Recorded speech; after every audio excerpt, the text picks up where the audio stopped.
নমস্কার বন্ধুরা, আজ আমি চলে এসেছি বীরভূম জেলার এক অতি প্রাচীন ঐতিহ্যবাহী গ্রাম, বিখ্যাত সাহিত্যিক তারাশঙ্কর বন্দ্যোপাধ্যায়ের জন্মস্থান লাভপুর। এই গ্রামে রয়েছে 51টি সতীপীঠের মধ্যে অন্যতম পীঠ দেবী ফুল্লরার মন্দির।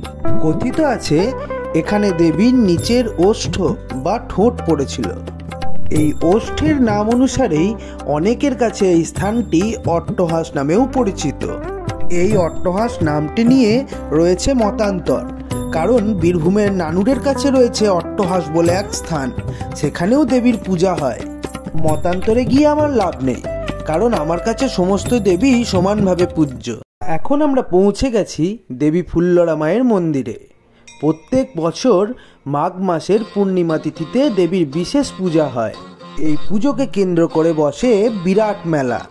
আজ এই ভিডিওতে আমি আপনাদের পুরোটাই দেখাবো, শুধু একটু ধৈর্য ধরে পুরো ভিডিওটা দেখতে হবে।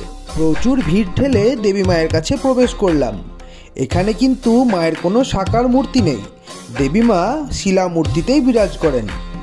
ভক্তি ভরে মাকে পুজো দিয়ে মন্দির থেকে বেরিয়েই চোখে পড়ল বড় একটি আটচালা।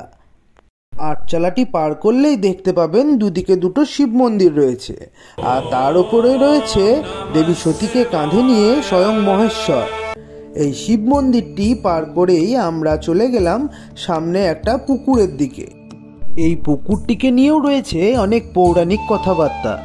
কেউ বলেন এই পুকুরেই দেবীর ওষ্ঠ পড়েছিল, আবার কেউ বলেন স্বয়ং রামচন্দ্র যখন অকাল বোধন করেছিলেন, হনুমান তখন এই পুকুর থেকেই 108টি নীলপদ্ম নিয়ে গেছিল। যাই হোক, এখানকার পরিবেশটি কিন্তু অতি মনোরম। আমরা পুকুরের দিক থেকে এগিয়ে এবার চলে এলাম দেবী মন্দিরের পাশেই স্বয়ং কাল ভৈরবকে দর্শন করতে। কাল ভৈরব দর্শন করার পরেই দেখলাম এখানে রয়েছে পঞ্চমুণ্ডির আসন।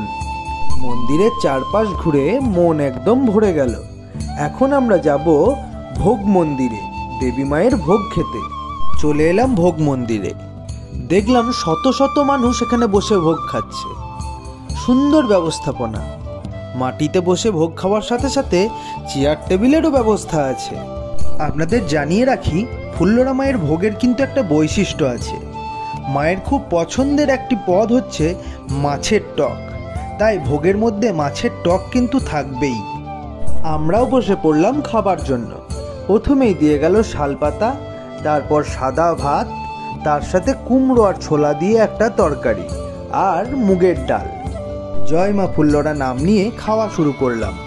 কিছুক্ষণের মধ্যেই দিয়ে গেল বাঁধাকপির আর একটা তরকারি, আর তার সাথে সাথেই চলে এলো মায়ের পছন্দের সেই খাবার মাছের টক। এই টকের মধ্যে মাছের পিস কিন্তু আমি পাইনি, তবে প্রমাণস্বরূপ এই কাঁটাটা আমি পেয়েছিলাম। এই মাছের টক দিয়ে ভাত মেখে খেতে খুব সুন্দর লাগলো। শেষ পাতে এবার চলে এলো পায়েস। মায়ের লক্ষ্মী ছেলের মতো চাটপুট করে খেয়ে পাতা তুলে ফেলে দিলাম।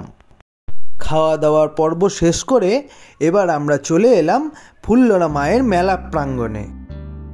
একটা আদর্শ মেলার চিত্র যদি আমরা কল্পনা করি, যেমনটি হওয়া উচিত এই মেলাটা ঠিক তেমনই। ঢোলের তালে কোমর দুলিয়ে হরেক রকম দোকানপাট দেখতে দেখতে আমরা এবার চলে এলাম নাগরদোলনার কাছে। নাগরদোলনা ঘুরছে, জলে ভাসছে হাঁস। বাচ্চাদের মনোরঞ্জনের নিত্য নতুন জিনিসপত্র নিয়ে হাজির হয়েছে এই ফুল্লরা মেলা। যাই হোক, এবার আমরা এক কাপ মাটির ভাঁড়ের চা খেয়ে পৌঁছে গেলাম খাবার স্টলের দিকে। খাবারের দোকানের প্রথম সারিতেই রয়েছে মিষ্টির দোকান, যেখানে রয়েছে খাজা, গজা, জিলাপি, আরও কত রকম মিষ্টি। একসময় এই মিষ্টির দোকানেই পাওয়া যেত প্রকাণ্ড সাইজের ল্যাংচা, যেটা গ্রাম্য ভাষায় বলা হতো নোড়া ল্যাংচা। তবে এখন আর সেটা পাওয়া যায় না, কারণ খাবার মানুষের অভাবে সেটা আর কেউ বানায় না। আরও কত কি রয়েছে খাবার, টক ঝাল আচার, ঝাল ঝাল গরম গরম ঘুগনি, মিষ্টি মিষ্টি বেনারসি পান, আরও কত কি। ঘুরতে ঘুরতে এবার চলে এলাম স্টল কৃষি বিভাগ। এসেই তো চক্ষু চড়ক গাছ। এ কি দাঁড় করানো রয়েছে, বাঁশ নাকি আখ? কৃষি বিভাগের অপর দিকে রয়েছে অসংখ্য ফাস্টফুডের দোকান। শুরুতেই চটপটি, তারপর চাউমিন, এগরোল, মোমো, আর তার ওপর দিকেই মোগলাইয়ের দোকান। মোগলাইয়ের দোকানের দিকে গিয়েই দেখি দাদারা সব একই রকম ড্রেস পরে সুন্দর করে গরম গরম মোগলাই বানিয়ে দিচ্ছে। এবার তো আমাদের খাওয়া দাওয়ার পালা। ফুড ব্লগার যখন, তখন কিছু তো একটা খেতেই হবে, আবার সেটা আপনাদেরকে দেখাতেও হবে, না হলে আপনারাই কমেন্টসে বলবেন ধুর শালা। যাই হোক, শেষ পর্যন্ত এক কাকিমার কাছ থেকে নিয়ে নিলাম 1 প্লেট মোমো, আর তার সাথে গরম গরম 1 প্লেট মোগলাই। মোমোটা বেশ ভালোই ছিল। মোগলাইয়ের টেস্ট ম্যাডামকে জিজ্ঞেস করতে ম্যাডাম আমাকে জানালো দারুণ। আরও কত শত খাবারের স্টল সেখানে রয়েছে। কেউ বানাচ্ছে ভাপা পিঠে, কেউ আবার চাকাতে ঘোরানো আইসক্রিম। যাই হোক, পিঠে আমরা আর খাইনি, কারণ সকাল থেকে প্রচুর খাওয়া দাওয়া ঘোরাফেরা হয়েছে, তাই আর খাবার দাবার ইচ্ছা ছিল না। তাই একটা আইসক্রিম নিয়ে এখানেই খাওয়া দাওয়ার পর্বটা আমরা শেষ করলাম। সারাদিন মায়ের মন্দিরে ঘোরাফেরা, খাওয়া দাওয়া, তারপর মেলা দেখা, এসব করতে করতে কখন যে দিন ফুরিয়ে রাত্রি হয়েছে সেটা আর মনেই ছিল না। তাই তো এবার বাড়ি যাবার পালা। তাই তো শেষমেশ বেরিয়ে পড়লাম বাড়ির উদ্দেশ্যে। কেমন লাগলো বন্ধুরা ভিডিওটা? যদি ভালো লাগে তাহলে অবশ্যই একটা লাইক, সাবস্ক্রাইব আর শেয়ার করে দেবেন।